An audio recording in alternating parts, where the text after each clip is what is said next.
Buenas noches, compañeros y compañeras del curso Historia de la Teología. Vamos a bosquejar algunas ideas sobre el texto de grandes pensadores cristianos de Hans Kuhn. Eh, en realidad el texto está muy claro. Hay varias cosas en las que sí es muy importante detenerse, ¿verdad? Hay un antes y un después de Agustín. Y lo hay porque es una época también en donde la relación entre el cristianismo y el Estado romano empieza a fundirse y a desarrollarse a través de muchas relaciones diversas. Y en ese sentido,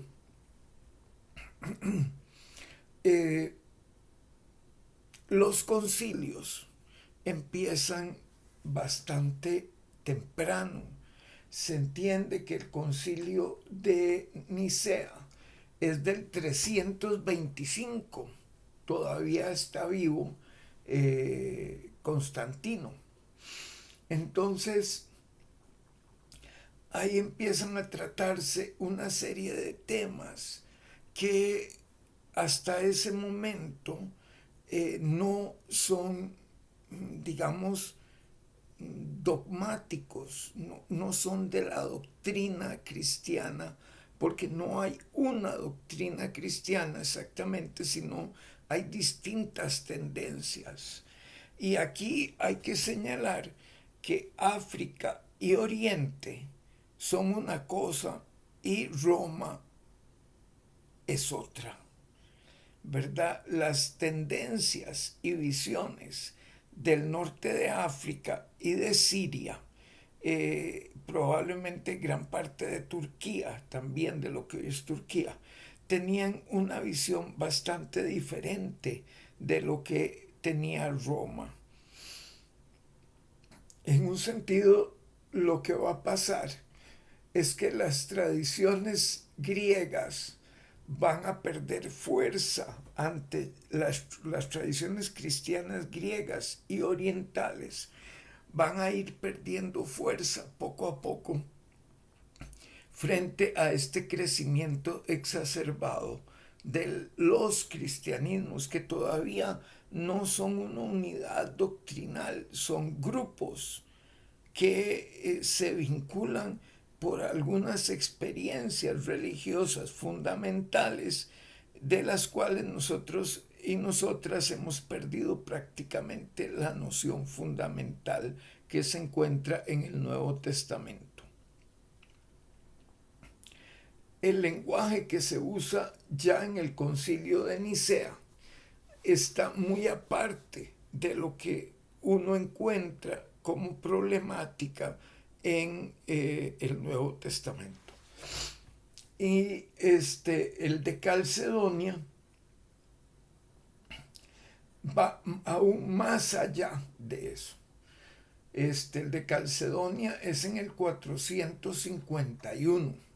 Si nosotros hacemos ponemos en perspectiva eh, las fechas de vida de Agustín de Hipona,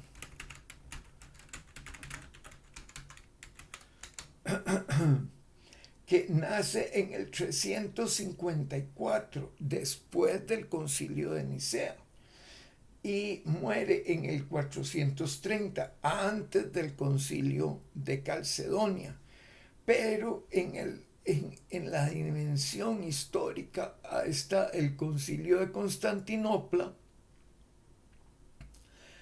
que es del 381, y posterior, inmediatamente posterior a su muerte, el concilio de Éfeso en el 431. Eh, ¿Qué pues diremos en torno a todo esto? Bueno, que tendríamos que separar las nociones cristológicas que están contenidas en estos concilios, de las nociones cristológicas que están contenidas en la Biblia. Dado una serie de prejuicios que la crítica empezó a generar como un movimiento de recomprensión del Nuevo Testamento, pero que a lo largo de más de un siglo no se ha replanteado. Entonces, tenemos que, por ejemplo, en el caso de Juan, del Evangelio de Juan, sería el primer evangelio gnóstico, ¿verdad? Cristiano. Y tengo que decirles que Juan no es gnóstico, no lo es, no hay forma de que lo sea, ¿verdad?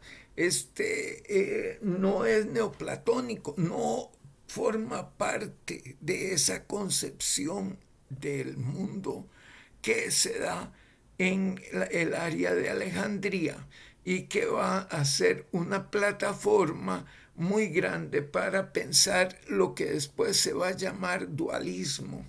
Es decir, dualismo es una separación entre distintos tipos de poderes o de condiciones o cualidades de la especie humana. Por ejemplo, el dualismo entre cielo y tierra, el dualismo entre alma y cuerpo, el dualismo entre espíritu y carne. Estas nociones explicadas de esa forma no logran captar la dimensión cosmológica en la que viven los primeros escritos cristianos. Y esta cosmovisión o cosmología, perdón, que existe implícita en el Nuevo Testamento y existe implícita porque es un universo compartido, toma una enorme distancia de la experiencia que posteriormente los dogmas van a darle a la noción de cristología o del Jesús histórico y todo esto. Entonces, tendríamos nosotros que señalar que el caso de Agustín de Hipona es un caso muy, muy particular y eso es lo que señala Hans Kuhn, indicando que con Agustín hay un cambio de paradigma y es un cambio de paradigma y de época, ¿verdad? Aquí se termina una serie o empieza el final de una serie de libertades de los miembros, de las personas miembros del cuerpo de Cristo. Y empieza a socializarse una visión mucho más organizada y con una distribución del poder mucho más clara. De este modo, el dualismo entre cielo y tierra en realidad se funde como estaba antes, pero se funde en los emperadores que defienden la fe cristiana. Esta fusión de poder espiritual y terrenal supone un problema muy grave para todo el Nuevo Testamento. Y esta dimensión es una ruptura entre la escritura cristiana, incluyendo grandes partes de la Biblia hebrea o Antiguo Testamento, como lo llamamos, y la mayor parte de todo el Nuevo Testamento. Es decir, la cosmovisión que hay en el Nuevo Testamento hace que cielo y tierra estén en una dinámica constante de interrelaciones. No hay exactamente un elemento que enganche a ambos, porque lo que sucede en el cielo sucede en la tierra. Esa es la dinámica analógica que se vive. Entonces, por eso el Apocalipsis puede ver los cielos abiertos y leer lo que está pasando en las estrellas, que eso es lo que sucede en el Apocalipsis, es una lectura de los cielos abiertos, explicados, por decirlo de alguna manera, de una forma terrenal, es decir, eh, es una lectura de las estrellas. Y en ese sentido, el Apocalipsis es una carta astrológica, ¿verdad? No como la que vemos ahora, ¿verdad? Que dice, bueno, Francisco Mena es Sagitario. Ah, la puchis, entonces Francisco Mena tiene estas características. No, no, no. Es una búsqueda de conocimiento y se ve al cielo, porque en el cielo habitan los dioses, en el caso cristiano, Dios, y ahí se puede observar lo que está pasando y cómo eso tiene esa repercusión directa en la tierra.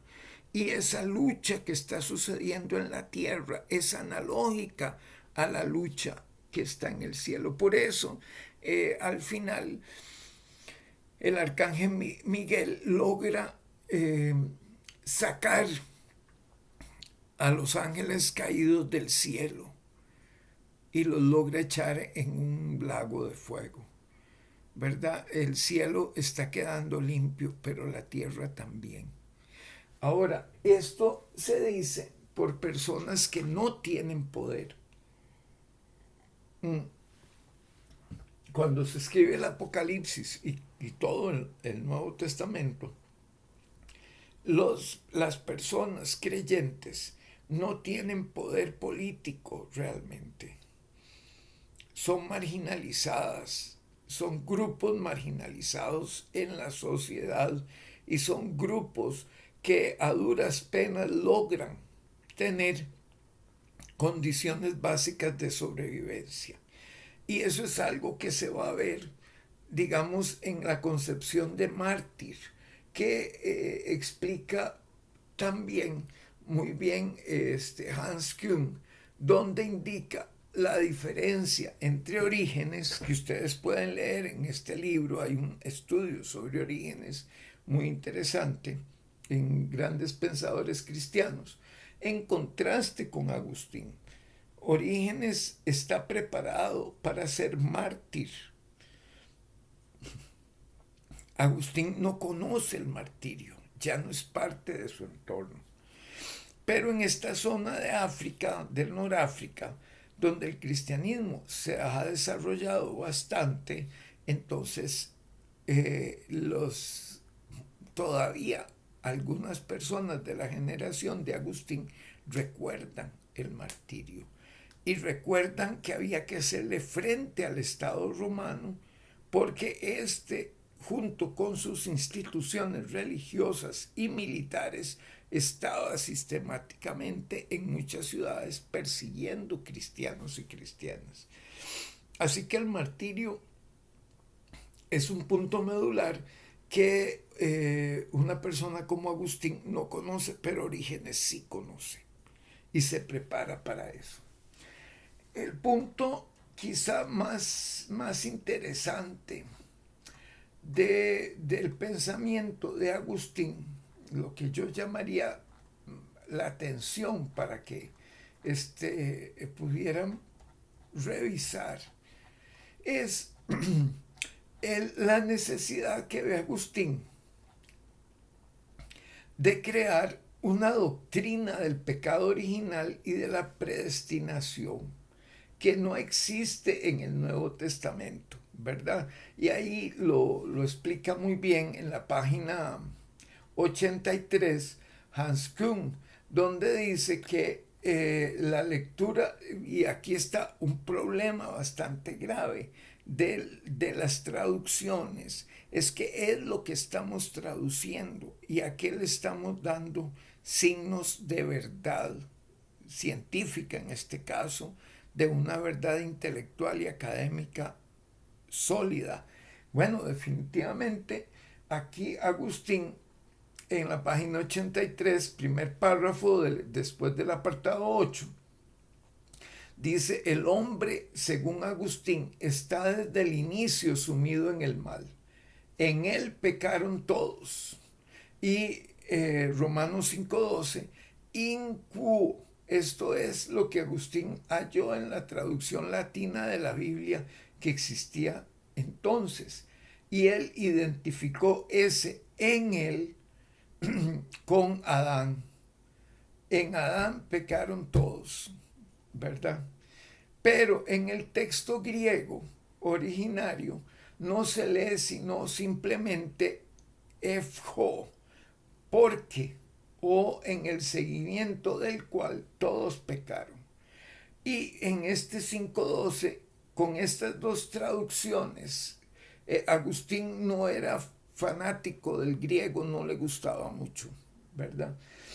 Entonces, mientras que Pablo lo que señala es que todas las personas hemos seguido el camino de Adán, ¿verdad? No como un pecado originante u original, sino más bien como un camino de violencia. Lo que entiende Agustín, según el latín, es que dentro de la experiencia de Adán, del pecado fundamental, estamos todas las demás personas. O sea, no lo seguimos, sino que estamos, ¿verdad? En el primer caso, la condición de ser establece la estructura misma de la naturaleza, vamos a usar esa palabra, humana.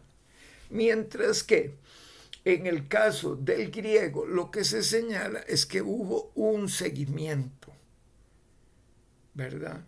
Y el seguimiento implica voluntad, implica ser de la corriente, seguir el mismo camino. Y ese es el problema que tenemos aquí. Pablo entiende que Adán pecó y las demás personas colectivamente le seguimos. No frenamos ese tema. Y ahí se puede ver el gran problema que hubo ya desde la construcción del Génesis 6, ¿verdad? Donde empiezan las tradiciones del diluvio, ¿verdad? Eh, Planteando que lo que Jehová ve es la enorme violencia que hay en el mundo y se arrepiente por eso. Obviamente, las tradiciones sobre el diluvio son tradiciones que podríamos llamar casi universales. En nuestros pueblos originarios de toda América aparece una tradición de una gran inundación. No es para ratificar la verdad de la Biblia, es porque esta es una experiencia que nuestros ancestros y ancestras tuvieron que vivir, que se llamó deshielo, de la última era de hielo que vivimos. En este proceso, sea como haya pasado, hayan hecho una barca o no, hayan guardado animales o no, lo que sea que haya pasado, la estructura de este proceso es la lucha de Dios contra la violencia de la sociedad humana y la lucha por preservar la vida, todas las formas de vida. Entonces, quienes hayan seguido a Adán en este tránsito de la violencia y del pecado, que sería tal vez la mejor traducción del pecado, no es desobediencia en este sentido de, bueno, yo tengo que obedecer todo lo que Dios me diga. Bueno, sí, pero ¿qué obedezco? ¿Qué parte de la Biblia obedezco? ¿O qué parte de la doctrina? Si yo demuestro que una doctrina no es bíblica, sigue siendo sagrada, por ejemplo. Entonces, esta doctrina del pecado original toma fuerza y construcción a través de Agustín, que vincula el pecado original a la sexualidad y a la perversidad de la naturaleza humana, que dice aquí en el 83 al final, transmitida por herencia desde la caída de Adán, se pone especialmente de manifiesto en el constante trastorno del instinto sexual que, sobre todo al principio y en el momento culminante del acto sexual, pero también en el sueño y en los sueños, escapa al control de la voluntad.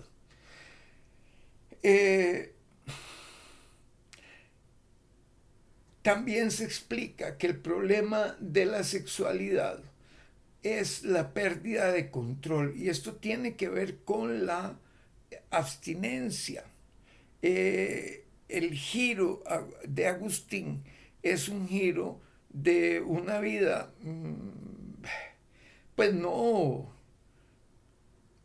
tirada a la calle, pero sí una vida sexualizada, ¿verdad? Incluso la mamá lo quería casar con prácticamente una niña, pero en esa época, ya una vez con la menstruación, esta muchacha de 12 años era casadera, así que no es pedofilia, ¿verdad? Y entonces, en un sentido, para poder explicar lo que se ve, se indica que aún un recién nacido nace en pecado y que para tener una oportunidad es bautizado. Ahí se empieza a gestar una tensión muy fuerte entre quienes piensan esto y quienes no lo piensan. Al final se va a imponer en la gran iglesia este pensamiento fundamental, y por eso todo niño o niña que nace debe ser bautizado para librarse del infierno. Ahora, después puede hacer los méritos para volverse a ganar el infierno, eso es cierto. Y se establece en Agustín una noción muy interesante, que es la forma en que visualiza la gracia. Y aquí esta es una manera muy, muy radical que después Lutero va a tomar también en ese mismo sentido. Todos somos un vaso de podredumbre, ¿verdad? Todos los seres humanos estamos podridos y no tenemos realmente derecho a la vida en Dios.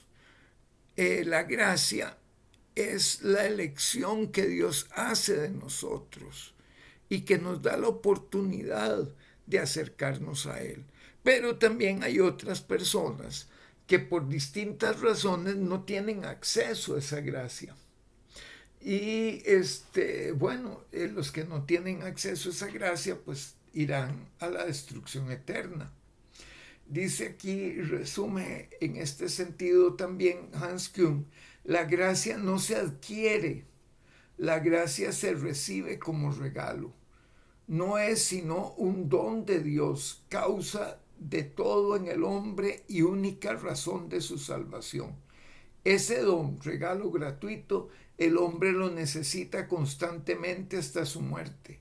Pero por otra parte, ese don está necesitado de la constante colaboración del hombre.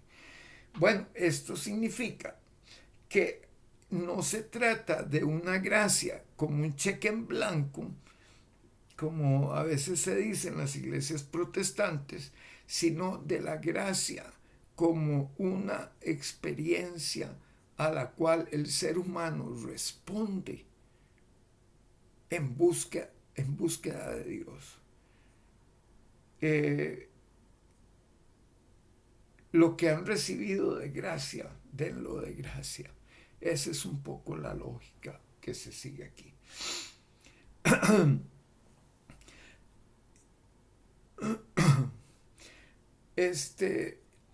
Obviamente, también hay un problema que hay que resolver, que es el problema del libre albedrío.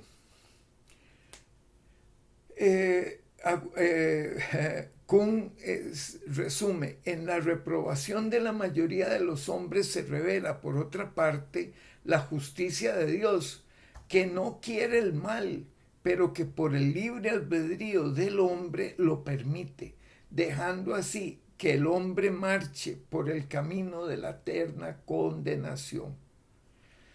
¿Verdad? Aquí también señala que Calvino va a llevar esto a un nivel cada vez más fuerte. Entonces, aquí tenemos un gran núcleo teológico que en realidad lo que está haciendo es devastando la noción antropológica y positiva que se ve tanto en el Antiguo como en el Nuevo Testamento del llamado de Dios, ¿verdad? Eh, la palabra de Dios es dada a todas las personas, pero como un campesino que sale a sembrar en un terreno que no es apto al 100%, unas semillas caen en las piedras, otras en la arena y otras en terreno fértil. Los frutos son los que van a decir cómo está la presencia del reino de Dios en esos procesos. Al señalar esto, nosotros tenemos que ver eventualmente la situación crítica en la que se encuentra el mundo de Agustín y que ésta le explica mucho mejor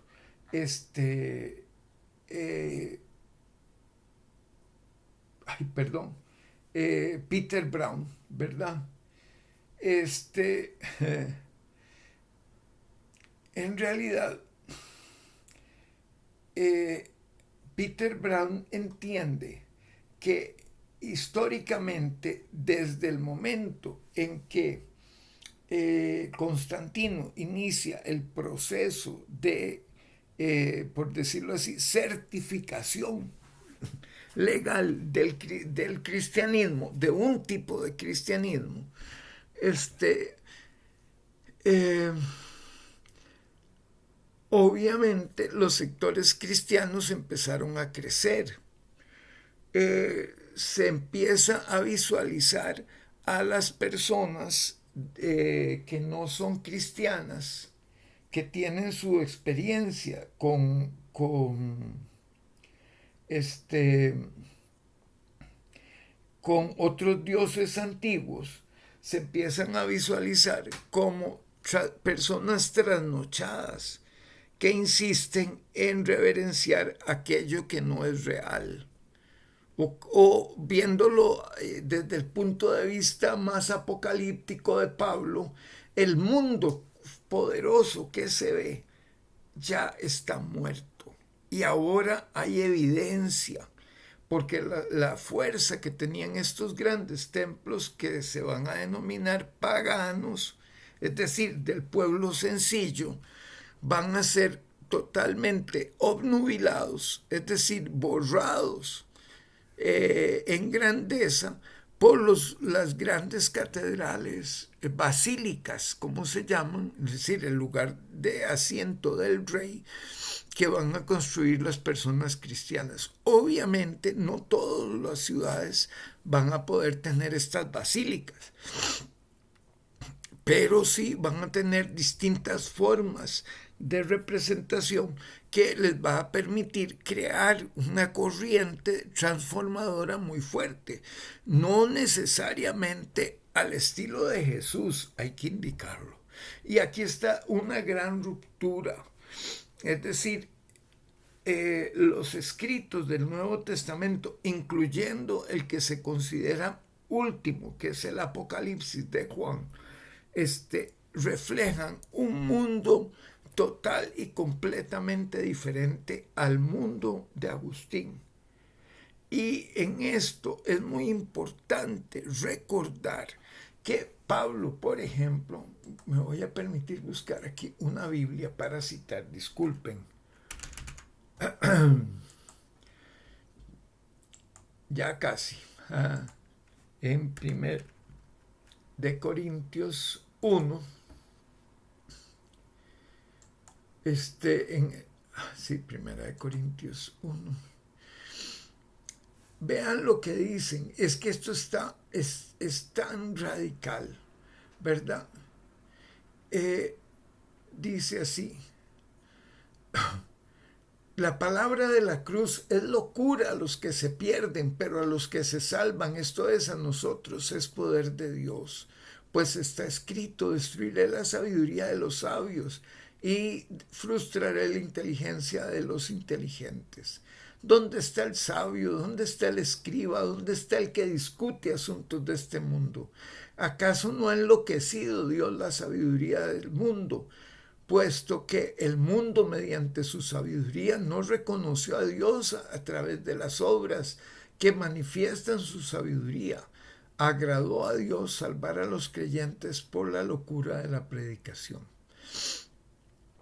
Y en el verso 26, que es a lo que yo quería llegar: consideren pues, hermanos, su vocación y vean que entre ustedes no hay muchos sabios según la carne, ni muchos poderosos, ni muchos nobles, sino que a lo necio del mundo escogió Dios para avergonzar a los sabios, a lo débil del mundo para avergonzar a lo fuerte, y lo vil del mundo y lo menospreciado escogió Dios, y lo que no es para deshacer lo que es, a fin de que nadie se jacte en su presencia.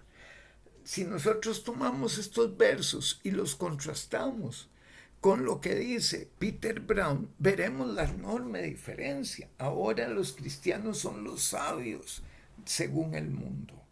Y estos sabios según el mundo han sido elegidos para gobernarlo y ordenarlo a costa de quienes son diferentes. Y ese es el caso que explica muy bien Askew de los donatistas.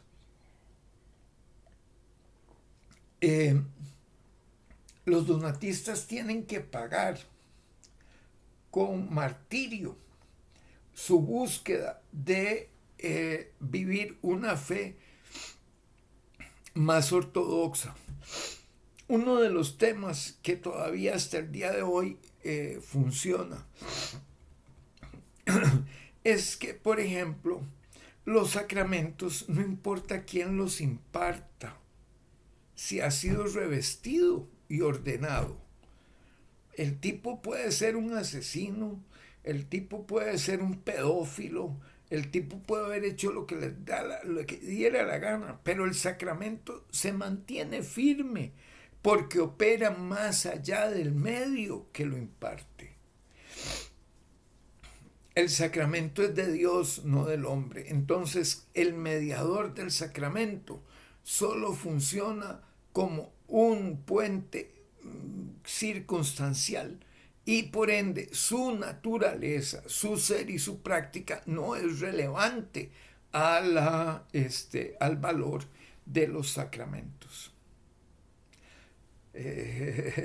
¿Verdad? Hoy tendríamos bastantes problemas con eso, porque ¿cómo podríamos validar el sacramento impartido por una persona pedófila, por ejemplo?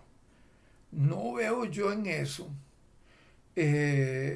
una opción razonable para, digamos, aceptar que un sacramento es legítimo en sí. Bueno, eso es parte de la lucha con los donatistas. Es una lucha que se va a reproducir a sangre y fuego durante muchos siglos. Y hay que decir que en la época de Lutero esta misma lucha estaba dada por los niveles de degradación que tenían las comunidades cristianas católicas. Obviamente no todas, ¿verdad? Y hay que ser muy honesto en esto. No se puede decir que en absoluto la fe de la Iglesia Católica vivida a través de los siglos haya sido un mal, y que la fe de la Iglesia protestante y las distintas ramas que fueron siendo eliminadas a lo largo de la historia sean las verdaderas.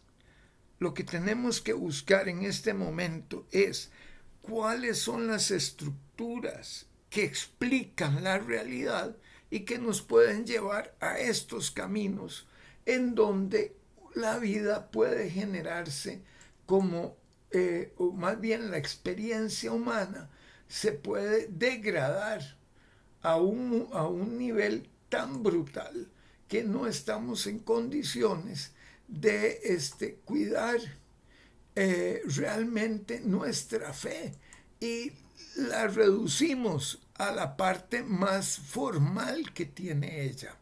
Aquí Agustín está siendo una voz de una gran transformación histórica que ven como un acto de lucha y ganar sobre los poderes del mundo.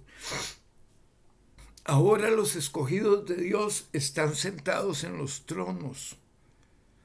Es el cumplimiento del Apocalipsis. Lo que pasa es que entonces tendríamos que discutir, y eso es parte de lo que no se discute, es sobre la situación social y política de las antiguas comunidades cristianas del siglo I. Es realmente en esas comunidades que se buscó ascender al mundo y lograr las metas de honor y de poder que el mundo implica. O tenemos esta imagen tan clara de Pablo diciéndonos, véanse, ustedes no son personas de honor, ustedes son como decir la porquería del mundo, eso escogió Dios para avergonzar a estos otros. Entonces, en ese sentido, tenemos mucho que discutir y mucho que pensar sobre los paradigmas. Y el paradigma latinoamericano procura regresar a esta base del Jesús crucificado por los poderes de este mundo que no lo conocieron, que también es un texto que está aquí en Primera de Corintios, ¿verdad? Permítame avanzar. Dice, sin embargo, este es el capítulo 2, verso 6 en adelante del Primera de Corintios. Dice así, sin embargo, hablamos sabiduría entre los que han alcanzado madurez en la fe. No la sabiduría de este mundo, ni de los poderosos de este mundo que perecen, pero hablamos sabiduría de Dios en misterio, la sabiduría oculta que Dios predestinó antes de los siglos para nuestra gloria, la cual ninguno de los poderosos de este mundo conoció, porque si la hubieran conocido, nunca habrían crucificado al Señor de la gloria. Entonces, la lectura de Agustín es sobre Romanos 5:12. Pero esta visión de Pablo se va a extender por las cartas originales y parcialmente por Efesios y Colosenses. Ya Timoteo y Tito ya tienen rasgos que las hacen post-paulinas, es decir, que han roto con el paulinismo y están llegando a otra visión de las cosas. El Evangelio de Juan también responde no al logos griego, sino a la hogma hebrea, a la sabiduría. ¿Por qué se mutó de sabiduría a logos? Bueno, eso se puede encontrar parcialmente en en un texto antiguo que lamentablemente perdí, yo lo tuve en mis manos, tendría que buscarlo, en donde se homologan esos conceptos de sabiduría y logos. Tenemos que entender que en el griego la famosa palabra que hasta hoy usamos, filosofía, es la amistad de la sabiduría. Sofía es sabiduría. Y por ende, la sabiduría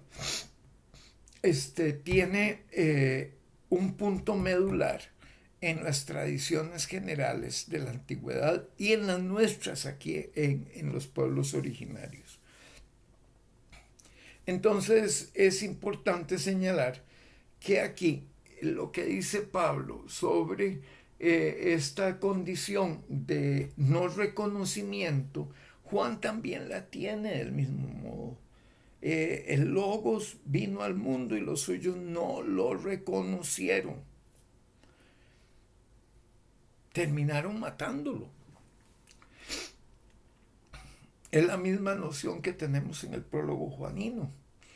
Y precisamente esta visión de un mundo perverso que está, como lo plantea Pablo en Gálatas, también se ve en Juan, también se ve en Apocalipsis, también se ve en Santiago, se ve en Marcos. Es decir, hay una tradición fuertísima en el Nuevo Testamento sobre la condena a la violencia que engendra este mundo, el orden presente y